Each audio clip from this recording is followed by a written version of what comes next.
Hi, Jasmine. We're gonna go over some of those things that you were kind of confused on for week 2 material. So here we go. We're first gonna look at some of the rules that they seem to be using. This is a hard concept, so don't feel bad if you don't get it the first time. You do seem to be a rock star at the first rule, which is if you had a number like 8 to the 1/3, you know that this just means I want a number multiplied to itself 3 times. What number would that be to get 8? And you know that's 2. You're a rock star at this rule. And let's say that's just a to the 1/3, okay? That would be a number multiplied to itself 3 times to get a. Okay, you're a rock star at this rule. Okay. The next thing that we need to go over is, I think, something quite simple, but it's just a different notation. So anytime that you have 8 to the 1/3, we can rewrite that with a radical or a root, okay? You've often seen like the square root of 36, okay? This just means 36 to the 1/2. Okay, it's the exact same thing. We're putting into a radical or a root. So 8 to the 1/3 would just be this 3 on the outside and an 8 on the inside. Okay, this means the same thing as this. We need 3 things multiplied to itself to get 8, but it's just a different notation.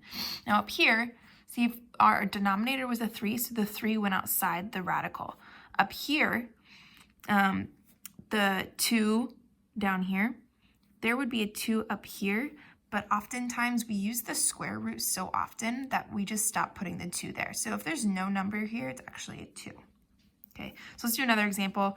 If we had 27 to the 1/3. Okay, you're very good at figuring what this out is. What multiplied to itself 3 times equals 27. And that is, in fact, 3.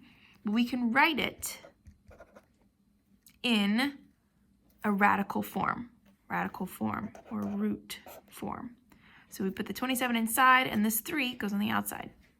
This means the exact same thing. So these both equal 3, and these guys both equal 2. Okay. So I'm going to challenge you to go ahead and go to that 6-2 worksheet. And just to get used to this radical form, go ahead and write all of the questions in this radical form. Radical. Okay, so I believe your first question on your worksheet was 64 to the 1/2. Okay, so we know, you know, that you multiply 2 things to get 64, because there's a 2 here. So we need 2 things, a number multiplied to itself twice to get 64. Well, you can write that in radical form by putting the 2 outside and the 64 inside. Now, the default is 2, so you technically don't need to put the 2. You could just put 64 because 2 is the default, but this works as well. Okay, I'll do another example for you on your worksheet for 6-2. Number 4, you had 256 to the 1/4. Now, you got the answer right. Number multiplied to itself 4 times to get to 256, and that number happened to be 4. But you can write this in radical form. So we put a radical, and you put a 4 up in the corner. It's the exact same thing, both equaling 4, and this guy both equaling 8. Okay, so I'm challenging you. You don't have to. But to go back to the 6-2 worksheet and put all your questions in radical form.